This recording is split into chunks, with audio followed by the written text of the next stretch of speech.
All right, first and foremost, give all praise, honor, and glory to Yahweh, Ba'ashem, Yahushua, Ba'ashem, Kakodash. Double honors to the elders and apostles of Great Millstone who rule well and who is worthy to be counted for double honors. And peace and salutations, you brothers out there pushing his truth wholeheartedly and sincerely and full of the gospel. It's the brother Gabaria from the Indiana camp. Come back again, one another sit down. Basically, I just a little quick topic I want to hop into. I was talking to the apostle Ramlab, and he had made a point speaking about the brotherhood and about the joining of the camps, being talking about the schism, talking about brothers being, guys being cancer, and they'll affect the rest of the body. All right. And it's just just talking to him through that, he had mentioned white blood cells. And he said, just like in a normal body, just like in your normal body, you have these things are called white blood cells. The white blood cells' job is to go to combat and to basically kill the bacteria or the infection that the body has. So that's why sometimes you have pus, or you'll see pus oozing wherever you got a cut at, or an injury. Them pus is white blood cells to basically combat that infection. All right, to make sure the body doesn't sustain more damage. All right. So basically, white blood cells are is to protect the body. And then when he said that, I was like, it's spiritual. That's crazy. The white blood cells are to combat and fight against the infection to get the infection out of it. I said that's spiritual, because the white, it kind of reminds me of the elect. How the elect are to combat and fight against the evils and the infection of this world. All right. Matter of fact, as I'm going to read in Revelations, them that was arrayed in white, is pertaining to the elect, man, and they're gonna do whatever they're gonna do what's how can I say more beneficial to the body. All right. Whether that's why we're okay with 2/3 of Jake being destroyed. That's why we're okay with that. The white blood cells, they understand that infection, hey, guess what? Some of that infection is going to damage some cells and some tissue of the body. But if certain things get damaged, guess what? It still has to be eradicated. It still can't dwell in the body, So we're not going to sit here and try to fix every Israelite upon the planet Earth. We're not going to sit here and just try to, convince every Israelite that they're doing wrong, and we can't move forward until they get it. No, their job, our job is to convince, a select few men, of what's going on, and to be redeemed. And after that, man, the rest of Israel, it's really, to be honest, man, I hate to say it this way, to hell with them. All right. We can care less about if Israel gets it or not, man. Which they're not, because what the scriptures prophesies that's 2/3 of Israel is not going to get it. All right. And the book of Isaiah says what? Actually, the Lord has an angel that's actually blinding them and shielding them so they can't get it. All right. So when we understand, so when we see a guy like that, who's clearly not getting it and clearly doesn't understand this thing, man, hey, we don't further try to explain ourselves to them. We don't further try to extend this out to him, man. That's why the scripture says in the book of Matthew, this is what? Shake the dust of thy feet, man. After what? Also what? After 2 ammunitions, reject, man. You don't just keep going back and forth with the guy, man. That's why another reason why we don't do fucking debates. All right. We sitting here just arguing fucking for the sake of views, man. Because at the end of the day, what benefits is that, man? You still believe what you believe, man, and we still believe what we believe, man. There's no benefit and there's no resolution to that, man. All right. Now the scriptures do say what? Debate thy cause with thy neighbor, but that's if he's bugged out, if he's thinking some type of way, and you're trying to pull him up out of there, if you're trying to correct him, not debating just for the sake of debating. Just for the sake of argument, man. You just sitting there arguing, just back and forth, just because you want to argue. You debating a cause with your neighbor is basically, if your neighbor thinking something is one thing, and you trying to pull them up out of, like, nah, man, that's not what that's talking about. It's talking about this. It's talking about that. You know, if it's, oh, well, if it's talking about this, why does it mention this? I said, well, mention that because of this. He's like, oh, okay. You know, so you're debating, but you're debating for a cause. You're debating for a reason, you know? So without further ado, I'm hopping straight into it. This is Revelation chapter 14 and in verse 4. It says, these are they which were not defiled with women, for they are virgins. It says, these are they which followed the Lamb whitherso he goeth. It says, these were redeemed from among men, being the first fruits unto Yahweh and to the Lamb. See, man, and this is talking about what? The elect, man. All right. How pure, how basically in that, matter of fact, does it says, something about it, arrayed in white. And not being defiled by women is also going into, not being defiled by these different doctrines that this world has to offer. You know, they're not, being tainted. All right, so they're made undefiled. All right, it says, and these were virgins. You know, being what only when you're a virgin, which you're an untouched, or you're a young woman. You know, in our case, man, we're untouched by these other philosophies, man. You know, when Yahweh Shem Yahshua comes back, man, we're not going to be sitting here praising Allah or Buddha or Christianity or Jesus Christ. You know, the Lord's not going to find us praising none of those gods, man, or uplifting any of those gods. He's only going to catch us uplifting who? Yahweh B'Hashem Yahushua, man. All right. That's who we're going to be uplifting, man. Our one and true, our only power, man. All right. So unto him, we're virgins, man. All right. We're untouched by this filthy and polluted world, man. That's why the scripture says what? Arise, this is not your rest. It will destroy you even with a sword destruction, for it is polluted.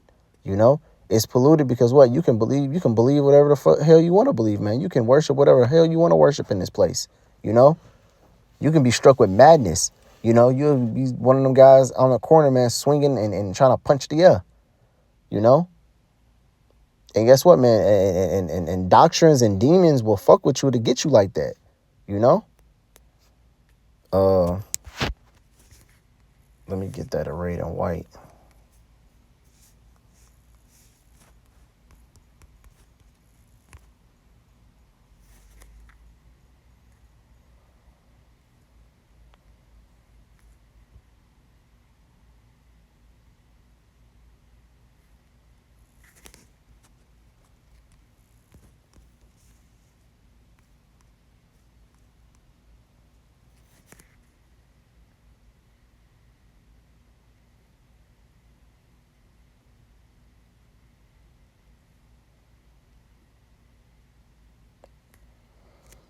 Slack would bear with me for a minute.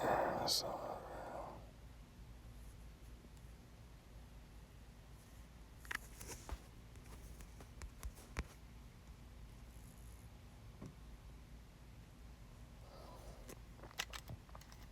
Here it is right here. This is what I was thinking of. This is Daniel chapter 12 and verse 10. It says, many shall be purified and made white. All right, and that word white goes into basically pure. All right, look up the word white. Goes into purity. It says to be made white, to become white, to be pure, to become white. All right. Yeah, man. So the word white goes into basically purity, man. All right, you're not being tainted, you're not being defiled. Or it says many shall be purified and made white and tried, you know? And that's exactly what type of that's exactly what's happening there right now, man. We're being made white, man. We're being purified through the eyes of Yahweh B'Shem Yahushua, man. All right. But on the flip hand, it says what? But the wicked shall do wickedly, and none of the wicked shall understand, but the wise shall understand. See, man, we understand the things that are going on. We understand the things of these scriptures. We understand the times that we're coming in. All right. But guess what? The wicked are not going to understand that, man. Even though it's being told to them. All right. By what? Through the videos that we make, through the highways and byways lessons that we teach. We're sitting here telling, we're sitting here telling people about what's going on, what's happening, what's going down, and what? They're not receiving it. So guess what? The wickedly is not going to understand. They're going to continue doing wicked stuff, man. All right. But what? The elect, they're gonna turn from their wicked ways. They're gonna make themselves white, and they're gonna be purified, man. And they're gonna be tried. And then guess what? After they be found tried, guess what? The Lord is gonna redeem them. All right. But what? The things that we're doing, we're actually simultaneously making ourselves right, but also making the state of Israel right, man. All right. Because guess what? What's gonna happen? What's gonna happen when Yahweh Bashem Yahshua comes back and he sees the infection, the pollution, all right, or the virus? He's going to eradicate it. He's going to get it up out of there, you know? Because guess what? It's hurtful to the body, you know? Because that's going to spread. Jake can see something. Jake already is on the mindset. If he sees something, then he's gonna do it because he deems it cool. Or that's crazy. That's why the Lord always had made public examples of certain incidents in the scriptures, man. You know, certain people was made publics. Certain people was made an example of to instill fear unto the masses. So what? They know not to do that, man.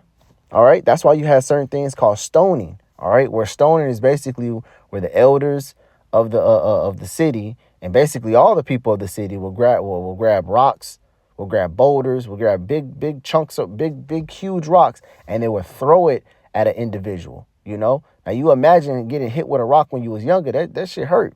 Now imagine you getting 20, 30, 40 rocks thrown at you. You know.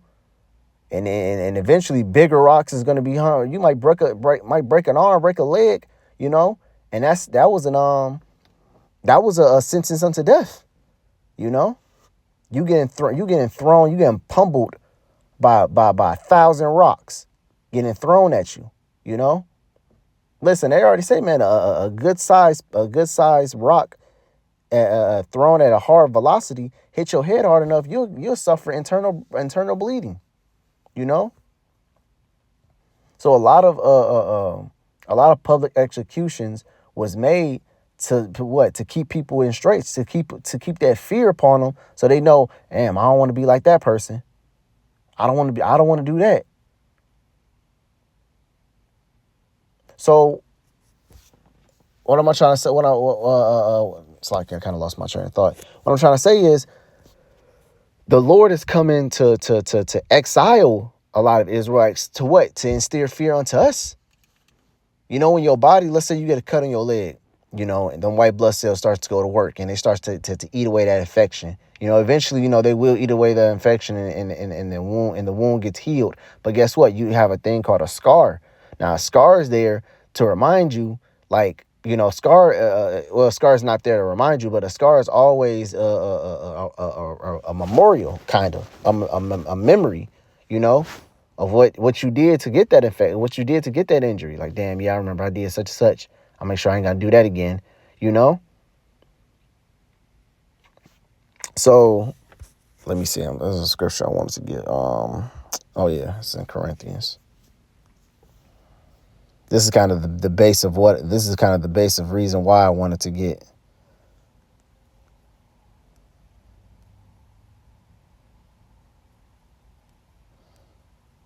Oh shit, I'm in 2 Corinthians.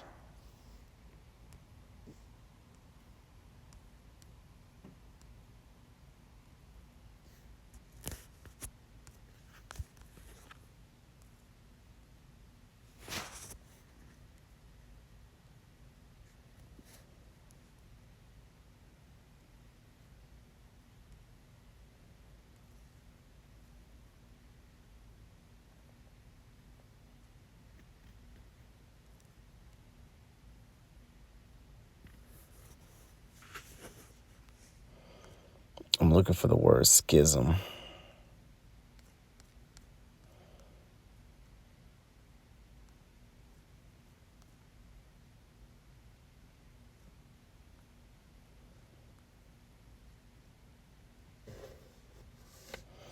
You know, I'm going to start from 12. I'm going to start from 11 and just read into it. You know, all this is good, but I really wanted to get the part where it says give and get straight to the point. But, oh, well. It's 1 Corinthians chapter 12, verse 11. It says, but all these workers that one of the same spirit, dividing to every man several as he will. For as the body is one, hath many members, and all the members of the one body, being many, are one body. So also is Mashiach. For by one Spirit we are all baptized into one body, whether we be Jew or Gentile, which that Gentile is going to what, Israelite foreigner, whether we be bond or free, and have been all made to drink unto one Spirit. See, man, your body works as one unit. Your brain, your eyes, your fingernails, your toes, your lungs, your organs, everything works in one unit. That's how you're able to get up, to walk, to make clerical thoughts, to see. Everything works at one. Everything works in tandem, one with another. All right. One foot gets what your toes are gripping the ground to make sure you don't fall. If you do fall, your hands are being thrusted out in front of you to catch, to fall, to all protect the body. The brain is commanding everything, sending signals to what members to do what. Your eyes is looking to see, to observe, to see, make sure there's no danger around. Your ears is listening out. Your mouth is to verbal communicate what's going on. Everything in your body works one to another to get the job done. All right. So also should it be the body of Yahweh of Mashiach, man. Every single brother equals a member of the body. All right. But what if those members goes against the body? Then guess what? It's just gonna hurt the body in total. If you was falling and your brain sends a signal to both arms to be thrusted out in front of you so you can catch your fall, but one arm saying, I ain't gonna do that, then guess what? You're gonna fall and bust your face. Now the body's even more injured. Where if the arms just did his job, guess what? The body would have been straight. We would have suffered minimal damage. But what if everything wants to do what it wants to do, nothing's gonna get accomplished. All right. That's why everything must be moving like a well-oiled machine, man. Everything must be moved together. All right. If you ever watched the movie, Blade with Wesley Snipes, actually, matter of fact, Blade 2 with Wesley Snipes, they all had a common enemy. It was it's not to give the movie away, but it was an advanced hybrid of a vampire. And so basically the regular vampires came with Blade and said, hey, listen, we need your help. There's a bigger threat, and they gave Blade a team, now Blade is usually work. He works alone. He doesn't work with a team. So, but when he did get a team, he told everyone their positions. He said, this is what we're going to do. This is how we're going to hit them. This is how we're going to strike. He said, we move as a unit, we move as a one-man unit, So everything is going to be communicated. Everything is going to be moving smoothly, and nothing's going to be how can I say? Nothing's going to what am I trying to say? Nothing's going to go against that, because if something goes against that, it's just going to hurt the body in total, man. All right. It says, verse 14. It says, for the body is not one member, but many. For if the foot shall say, I'm gonna stop it right there. If you can read more into it, but basically, man, the point in this video, man, is everything, man. When me and Apostle was talking about the white blood cells attacking an infection and getting that infection out of there, that's supposed to be the mindset of brothers who just don't want to do right. All right. If we got guys who just being constant fuck ups, who just seem like they don't give a fuck about what they doing, they not taking dignity and being here, man, being around brothers or whatever, they just being a constant mess up, then guess what, man? That guy might be an infection. He might be a schism. He might be harmful to the body. All right. And just like white blood cells, we're supposed to be do what? They're supposed to attack the infection and neutralize and nullify and neutralize it, as quick as possible. All right. Because one thing about white blood cells, man, they're on their job. You get a cut, you get a bruise. Shit, I want to say within a couple hours, that scab forms. All right. But if you open that scab, guess what? You got white blood cells in there, man. So, hey, the white blood cells are on their job, and we got to be on our job. Okay. If somebody seems like they're not getting it, they don't want to get it. They're just being a forever fuck up. Hey, man, it's probably time to get rid of that guy, man. All right. So Lord willing, I hope these videos edify, man. To you brothers out there. Until next time, I want to say shalom.